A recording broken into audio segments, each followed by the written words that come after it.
축복합니다. 한 주간도 잘 보내셨습니까? 한 주간도 은혜 속에 또 하나님 함께하는 삶 가운데 또 이렇게 보내다가 다시 이렇게 뵙게 돼서 감사합니다. 오늘 처음 나오셔가지고 너무 기쁘신 분들은 얼마나 반갑게 또 맞이하시고 인사하시는지, 또 일부 예배 때도 그런 성도님들 몇 분 뵀습니다. 빠른 회복으로 또 아름다운 교제도 하루속히 일어나기를 바랍니다. 하나님이 우리에게 가장 고귀하고 아름다운 선물, 축복을 주신 것이 많습니다. 그게 뭡니까? 라고 얘기하면 저는 이렇게 아주 소중한 것이지만 우리가 때로는 어떤 관점에서도 그것은 또 소중하지 않고 불편과 여러 가지 많은 어두움의 결과를 만들어내는 것일 수도 있습니다. 인간의 성품입니다. 특별히 하나님께서 우리 인간들에게, 사람들에게 허락하신 이 감정이라고 하는 것은 하나님의 형상으로 지음받은 사람들에게 주신 그런 특별한 은혜라고 말할 수가 있습니다. 왜 그러냐? 만약에 희노애락을 모른다 그러면, 감정이 없다 그러면 여러분 한번 상상해 보십시오. 로봇처럼, 로봇 같은 존재와 관계를 맺고 산다 그러면 아마 어려울 것입니다. 때로는 화가 있을 때 화가 있고, 또 때로는 어떤 사랑스러움을 가질 수 있을 때 사랑스러움의 감정이 있어야 하고, 뭐 이런 것이 있을 때 비록 어떤 부분에서는 그것이 우리에게 또 다른 불편함과 분노나 안 좋은 결과도 만들어낼 수 있는 것이라 할지라도 여전히 하나님은 우리 사람들에게 주신 특별한 은총이다라고 말할 수가 있습니다. 예수님은 이런 성품, 인성이라고 하는 인간적인 성품과 신성이라고 하는 이 신적인 성품을 지니셨습니다.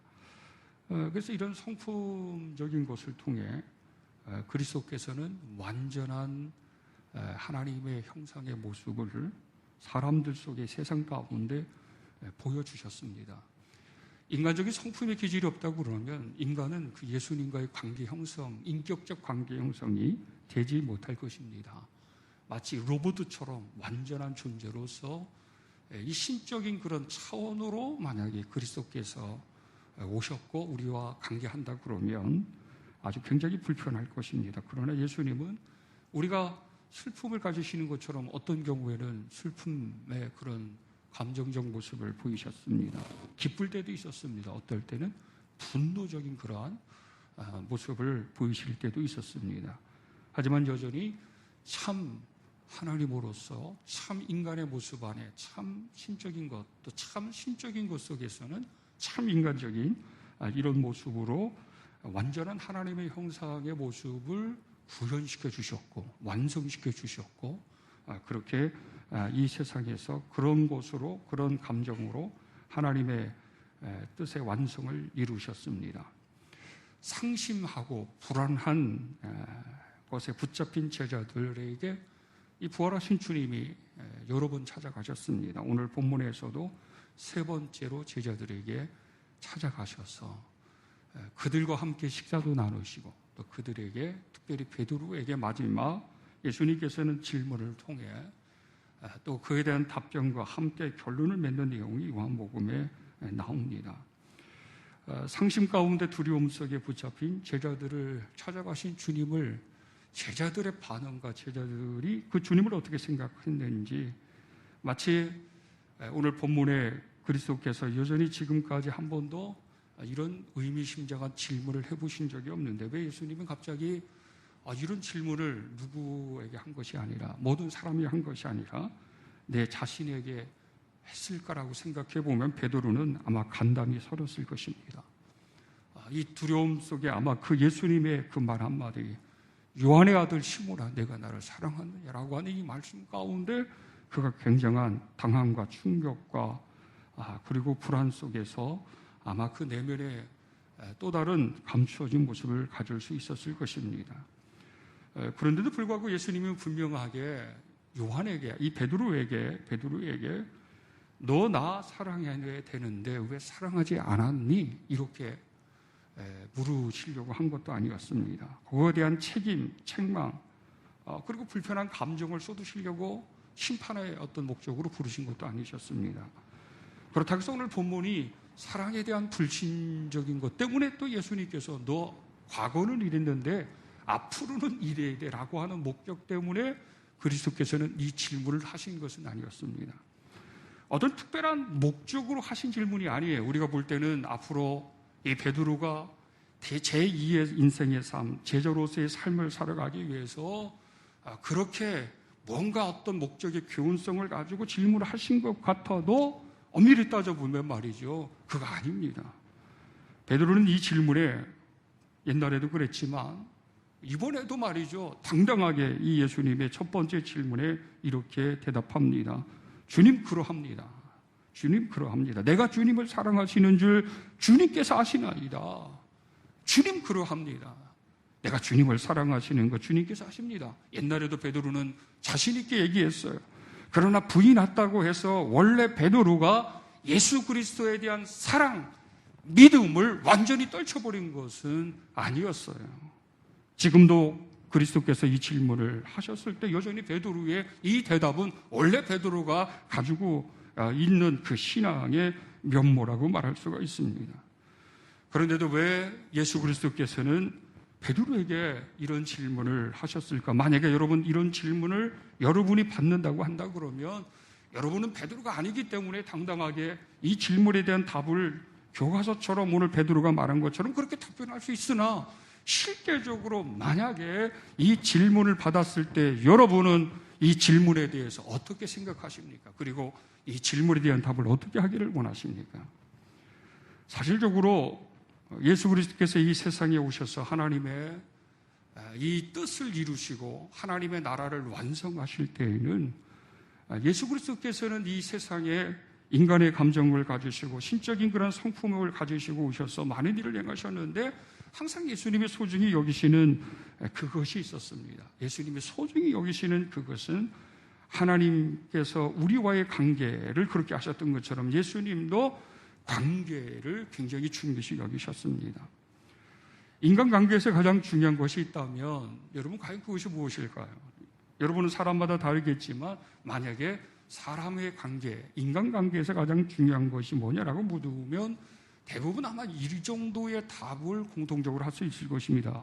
신뢰죠, 믿음이죠 라고 하는 이 대답이 사람들에게는 다 아마 많은 사람들이 그렇게 대답을 하는 것 중에 하나일 것입니다.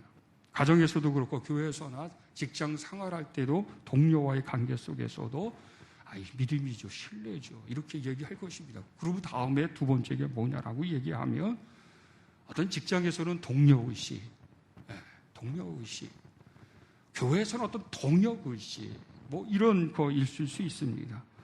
이것이 우정이 됐던 아니면 뭐 애사적인 것이 됐던 무엇이 됐던 간에 이런 것이 인간관계에서 가장 중요한 이유로 둘 수 있습니다.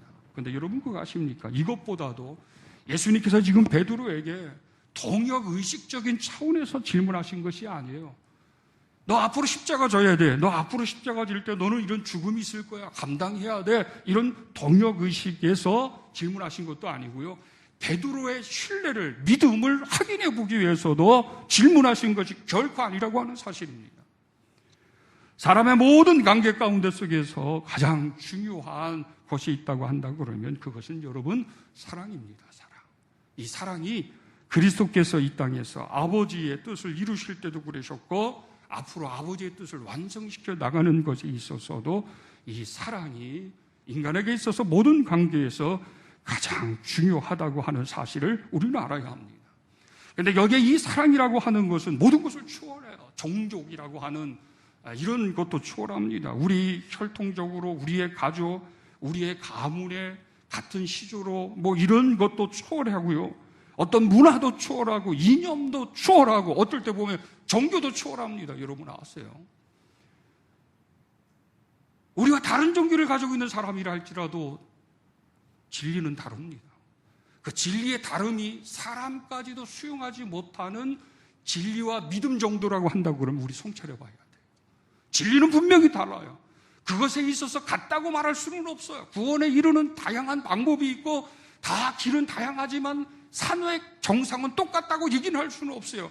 그러나 여러분, 그 사람 그 자체에 대해서는 사랑이라고 하는 관점에서 보면 어떻습니까? 우리가 미워하거나 저주의 대상으로서 우리가 어떤 그런 정죄와 비판적인 우리와 다름을 가지고 있다고 하는 이런 차원으로 접근하다 보면 계속적으로 갈등과 분열과 전쟁만이 있게 되어 될 것입니다. 사랑은, 그리스도의 사랑은, 예수 그리스도의 사랑은 이 모든 것을 초월했었어요. 유대인들의 사고, 종교 지도자들의 사고, 로마의 권력자들의 사고, 그들이 어떤 문화, 어떤 언어, 어떤 종교적인 그런 차별을 가지고 막개를 하든지 간에 그리스도께서는 그가 가지고 있는 인간적인 감정으로 이 세상을 새롭게 개벽을 시켜서 새로운 왕국을 세우려고 그렇게 하지 않으셨어요. 예수님은 그런 모든 사람들 하나하나를 다 정죄하고 비판하고 심판하는 이런 감정으로 사람들을 대하시지 않으셨어요. 그저 아버지의 사랑으로서 그리스도께서는 그렇게 사랑으로 대하셨습니다. 그러므로 모든 관계의 깊이는 이 사랑이 굉장히 중요합니다. 우리가 위로는 하나님과의 관계, 아래로는 사람과의 관계에서 이 사랑의 완성, 이 사랑의 본질이 그리스도께서 이루신 것을 통해 확립되어지고 확증되어지고 이것이 성숙되어질 때 비로소 우리는 완전한 그리스도의 사람으로 세워질 수 있습니다. 만약에 이 관계에 있어서 먼저 이 베드로가 그리스도와의 관계나 자신의 관계나 제자들과의 관계 속에서 이것을 정확하게 그리스도의 사랑 속에서 정립하지 않고서는 진정한 제자의 길을 걸어갈 수 없어요. 진정한 자녀로서의 자기 자신의 모습을 형성시켜 나갈 수 없어요. 왜 그렇습니까? 베드로는 누구보다, 어떤 제자보다 유다만큼의 상처를 가지고 있는 사람이에요. 그의 성격은 열정적이에요. 주님에 대한 사랑도 굉장히 높은 사람이에요. 신의로 얘기하면 베드로만큼의 신의적인 결의를 가지고 있는 사람이 없어요. 그런데도 말이죠, 유다만큼 베드로는 주님을 부인했던 그것이 그에게는 엄청난 상처였고, 그 상처로 인해서 자기의 자아성이나 존재감 자체가 완전히 상실되어질 수밖에 없었습니다. 이럴 때 예수님이 찾아오셔서 같이 식사하시면서 베드로에게 꼭 집어 말씀하신 거예요. 요한의 아들 시몬아, 네가 나 사랑하느냐? 아마 이 말씀에, 이 질문에 베드로는 깜짝 놀라서 뒤로 넘어질 수도 있을 것입니다. 숨겨진 자기 자신의 상처를 그리스도의 말씀 한 말씀이 건드려줬어요. 그러지 않아도 죄의식 때문에 당당하지 못하고 소극적이고 미래에 대한 진취적인 목표의식이나 제자의식도 갖지 못할 수밖에 없었는데도 예수님이 꼭 찍어서 말씀하신 것은 예수님이 책임을 물으시려고 하는 것이 아니에요. 신뢰와 사랑을 확인하려고 하시는 것도 아니에요. 너 정신 차려서 너 제자의 길을 걸어가야 돼. 너 왜 그러는 거야? 이거 사명에 대한 동기부여를 주시려고 그렇게 예수 그리스도에게 말씀하신 것도 아니에요. 예수님은 여전히 요한의 아들 시몬아, 네가 나를 사랑하느냐? 이것을 상대적으로 얘기하면 내가 너를 사랑한다, 내가 너를 사랑한다 라고 하는 이 말씀일 수 있습니다. 그렇기 때문에 우리가 이 관계의 깊이와 회복과 치유를 위해서는 우리가 제일 먼저 해야 될 것은 내가 누구인지 내 자신에 대한 애정적인 사랑을 먼저 회복하게 되어질 때 비로소 주님과 사랑과의 관계가 회복되어질 수 있습니다. 여러분 생각해 보십시오. 사랑이 있는 자가 사랑을 할 수 있지, 사랑이 없으면 사랑을 할 수가 없어요. 여러분, 사랑이 없는데 어떻게 사랑을 하세요? 내가 사랑이 있을 때 내가 비로소 주님에 대한 사랑 때문에 주님의 거룩한 일도 그 사랑의 힘으로 감당해 나갈 수 있는 거예요. 그런데 만약에 이 사랑의 힘이 회복되지 아니하며, 만약에 자기 자신에 대한 그리스도의 사랑으로 존재감에 대한 자존적인 것에 대해서 자기 수실이 자기 자신을 믿지 못하면, 신뢰하지 못하면 어찌 여러분 제자의 길을 걸어갈 수 있겠습니까? 그런 측면에서 예수님은 베드로를 말이죠, 인격적인 관계 가운데 속에서 그대로 이 사랑의 질문을 통해 그 영혼을 복 있게 존귀하게 아름답게 지고 이렇게 회복시키기를 원하시는 안타까운 사랑의 마음으로 질문을 하신 것이었습니다. 이 사랑이 점점 깊어져야 됩니다. 사랑의 깊이를 어떻게 이루어야 될 것인가? 왜 그렇습니까? 우리가 우리의 사랑을 완성시켜 나가고 그리고 강하고 온전하게 나가는 것 중에 우리가 가장 힘쓰는 것이 위로는 하나님과의 관계 속에서 예배잖아요. 이 예배를 통해 우리는 하나님과의 관계를 이렇게 유지하고 성숙하게 하고 예배 속에서 주시는 그리스도의 숨결을 통해 말씀을 통해 그 사랑의 깊이가 공력의 힘이 이렇게 확장시켜 나가고 견고해져 나가는 거예요. 그래서 그리스도인에게 생명은 그리스도와 관계를 깊게 갖는 것 중에 신앙생활의 가장 중요한 요소가 여러 가지 있지만 제일 첫 번째가 예배입니다. 이 예배가 말이죠, 하나님과의 관계 속에서 이루어질 때 그 힘을 우리는 살아가요. 그런데 만약에 예배가 축소되거나 예배의 횟수가 줄어들거나 단절되어지면 거기서 우리가 뭘 느낍니까? 답답함을 느끼잖아요. 그래서 여러분 두 가지를 반드시 진단해야 될 것이 있습니다. 목사님, 요즘 교회에 안 나가서 예배 안 드리고 그냥 집에서 예배 드리고 그러니까 너무 좋아요, 편해요, 이런 문제가 있는 거예요. 사랑의 결핍의 증상이에요. 근데 목사님, 내가 너무 힘들어요, 예배 때문에 힘들어요. 이것은 사랑의 관계적 깊이가 그리스도와 온전히 갖고 있다고 하는 거예요. 그래서 여러분, 이 관계 속에서 이 예배가 하나님과의 관계와 그리스도의 관계가 얼마나 중요한지 몰라요. 또 하나의 관계적 것은 교제 아닙니까? 부활하신 예수 그리스도께서 3번씩 제자의 공동체를 찾아가셨습니다. 그런데 오늘 본문에서는 유일하게 부활하신 주님이 바다에서 아무것도 못 잡고 있는 제자들에게 그물을 던지라 하고 잡아온 고기를 가지고 식사를 하십니다. 여러분, 예수께서 이르시다 와서 조반을 먹으라 하시니 제자들이 주님이신 줄을 아는 고로 당신이 누구냐 감히 묻는 자가 없다라고 하시면서 조반 먹고 난 다음에 베드로에게 물으신 거예요. 만약에 예수 그리스도께서 영의 부활만 했다고 한다 그러면 여러분, 생선을 구워서 식사하는 이거 필요 없어요. 육적인 것은 육으로 끝난 거 아니겠어요? 그런데 이 식사는 이 교제의 깊이와 친밀감을 형성하는데 아주 중요하잖아요. 예배 끝나고 말이죠, 밥 안 먹고 집으로 가려고 그러니까 지금은 조금 익숙해졌는데 처음은 얼마나 허전한지 몰라요. 허전하더라고요. 이 교제가 얼마나 중요한지 몰라요. 과거 제가 민중신학이 한참 막 유행이고 막 이럴 때 말이죠, 그때 민중신학 계열에서 하나의 어떤 이상한 우리 한국의 신학의 이론이 있었고 그런 책들이 많이 나왔어요. 밥상 공동체. 여러분, 밥상 공동체라고 하는 신학이 있었어요. 이 밥상에서 관계가 형성되어지고 밥상에서 민중들의 어떤 이런 교제의 역할, 이런 것이었어요. 그런데 좀 생각해 보십시오. 이 교제라고 하는 게 믿는 자들과의 관계 속에서 활성하게 되어질 때, 뭐 소그룹이든지 여전도회 모임인지 목장 모임이든지 이런 것들이 이루어질 때 비로소 이 관계의 깊이성이 되어지는데, 이것이 사라지면 편의주의 속에서 좋을지 모르지만 여러분, 관계가 깨진다는 거 아세요? 관계가 깊어지지 않는다는 거 아세요? 이것이 굉장히 우리가 신앙생활에서 중요한 두 번째 요소입니다. 세 번째 또 요소가 있어요. 그게 뭐냐 하면 사역입니다. 사역을 통한 관계 형성이에요. 영적인 힘은 하나님의 일을 하면서 오는 것이지 영적인 힘이 금식해서 기도해서 오는 게 아니에요. 그것만으로는 안 돼요. 하나님께서 주시는 영적인 힘의 능력의 역사는 성령의 임함으로 권능을 주시는 것도 하나님의 거룩한 사역을 할 때 영적인 힘이 생기는 거예요.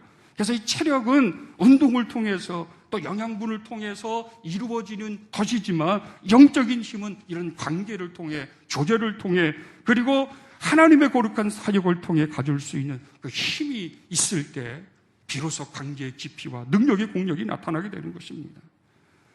예수님은 이런 사랑의 완성을 통해서 베드로야, 너 자신을 회복해야 한다.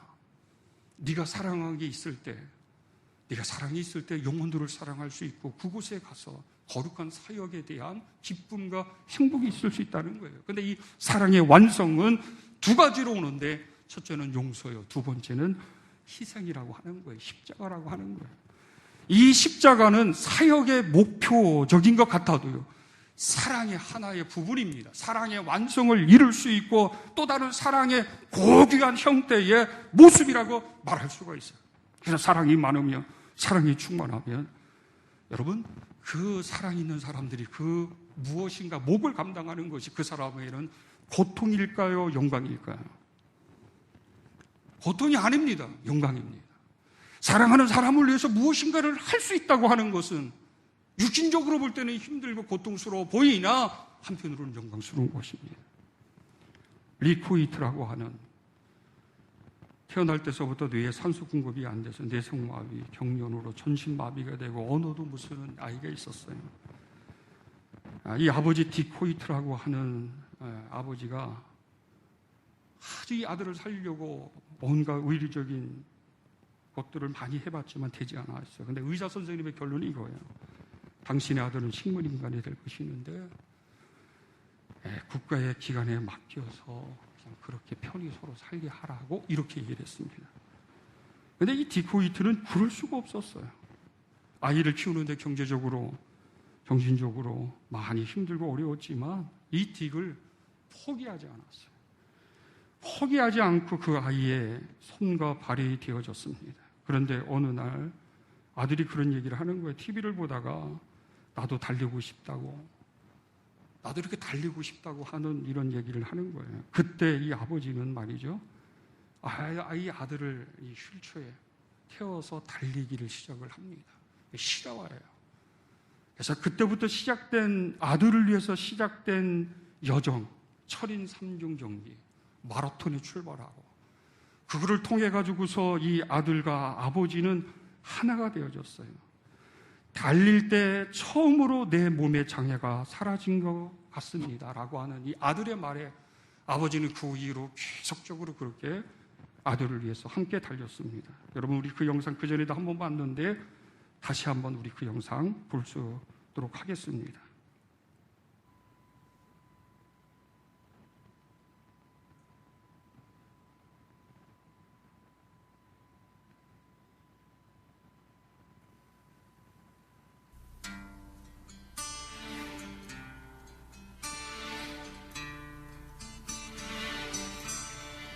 Who taught the sun where to stand in the morning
많은 사람들은 힘들 거라고 얘기했습니다.